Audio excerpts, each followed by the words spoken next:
Bobby Kennedy once said, "On this generation of Americans falls the full burden of proving to the world that we really mean it when we say all men are created free and equal before the law." As one of the longest-serving attorney generals in American history, Eric Holder has borne that burden. And over the summer, he came to me and he said he thought 6 years was a pretty good run. I imagine his family agrees. Like me, Eric married up. He and his wife, Dr. Sharon Malone, a nationally renowned OB-GYN, have been great friends to Michelle and me for years. And I know Brooke and Maya and Buddy are excited to get their dad back for a while. So this is bittersweet. But with his typical dedication, Eric has agreed to stay on as Attorney General until I nominate a successor. And that successor is confirmed by the Senate, which means he'll have a chance to add to a proud career of public service, one that began nearly 40 years ago as a young prosecutor in the department that he now runs.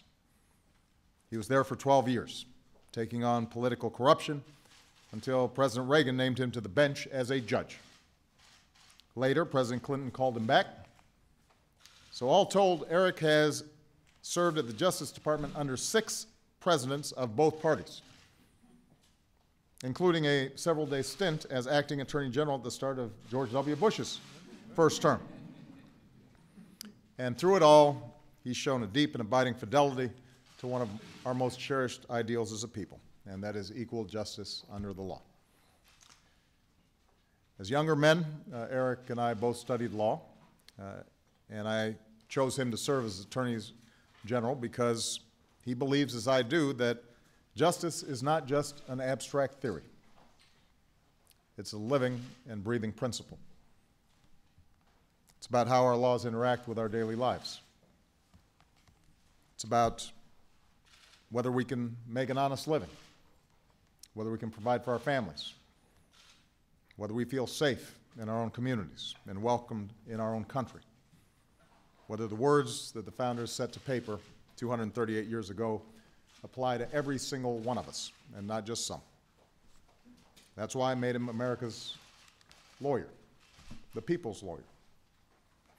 That comes with a big portfolio, from counterterrorism to civil rights, public corruption to white-collar crime, and alongside the incredible men and women of the Justice Department, men and women that I promise you he is proud of and will deeply miss, Eric has done a superb job. He's worked side by side with our intelligence community and the Department of Homeland Security to keep us safe from terrorist attacks and to counter violent extremism.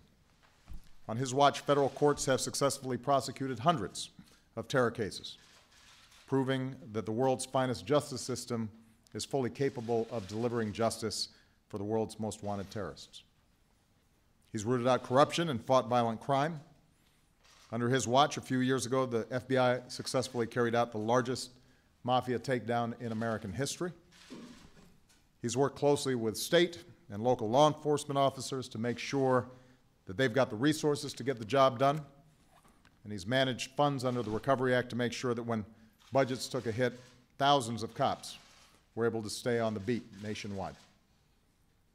He's helped safeguard our markets from manipulation and consumers from financial fraud. Since 2009, the Justice Department has brought more than 60 cases against financial institutions and won some of the largest settlements in history for practices related to the financial crisis, recovering $85 billion, much of it returned to ordinary Americans who were badly hurt. He's worked passionately to make sure our criminal justice system remains the best in the world. He knows that too many outdated policies, no matter how well-intentioned, perpetuate a destructive cycle in too many communities. So Eric addressed unfair sentencing disparities, reworked mandatory minimums, and promoted alternatives to incarceration. And thanks to his efforts, since I took office, the overall crime rate and the overall incarceration rate have gone down by about 10%. That's the first time that they've declined together at the same time in more than 40 years.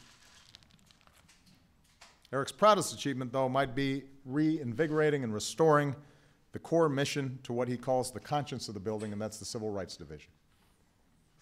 He has been relentless against attacks on the Voting Rights Act, because no citizen, including our service members, should have to jump through hoops to exercise their most fundamental right. He's challenged discriminatory state immigration laws that not only risked harassment of citizens and legal immigrants, but actually made it harder for law enforcement to do its job. Under his watch, the department has brought a record number of prosecutions for human trafficking and for hate crimes, because no one in America should be afraid to walk down the street because of the color of their skin, the love in their heart, the faith they practice, or the disabilities that they live with. He's dramatically advanced the cause of justice for Native Americans, working closely with their communities. And several years ago, he recommended that our government stop defending the Defense of Marriage Act, a decision that was vindicated by the Supreme Court and opened the door to federal recognition of same-sex marriage and federal benefits for same-sex couples. It's a pretty good track record. Eric's father was an immigrant who served in the Army in World War II, only to be refused service at lunch counters in the nation he defended. But he and his wife raised their son to believe that this country's promise was real. And that son grew up to become Attorney General of the United States. And that's something. And that's why Eric's worked so hard, not just in my administration, but for decades, to open up the promise of this country to more striving, dreaming kids like him. To make sure that those words, life, liberty, and the pursuit of happiness, are made real for all of us. So soon, Eric, Sharon, and their kids will be a bit freer to pursue a little more happiness of their own, and thanks to Eric's efforts, so will more Americans, regardless of race or religion, gender or creed, sexual orientation, or disability, who will receive fair and equal treatment under the law. So I just want to say thank you, Eric. Thank you to the men and the women of the Justice Department who work day in and out for the American people, and we could not be more grateful for everything that you've done, not just for me and the administration, but for our country.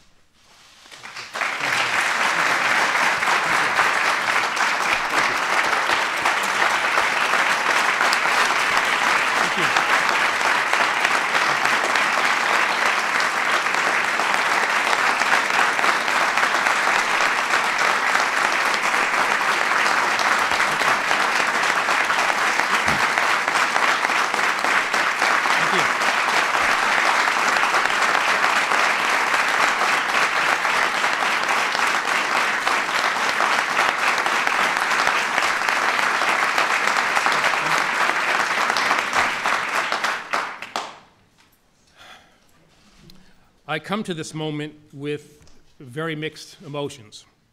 Proud of what the men and women of the Department of Justice have accomplished over the last 6 years, and at the same time, very sad that I will not be a formal part of the great things that this department and this president will accomplish over the next 2.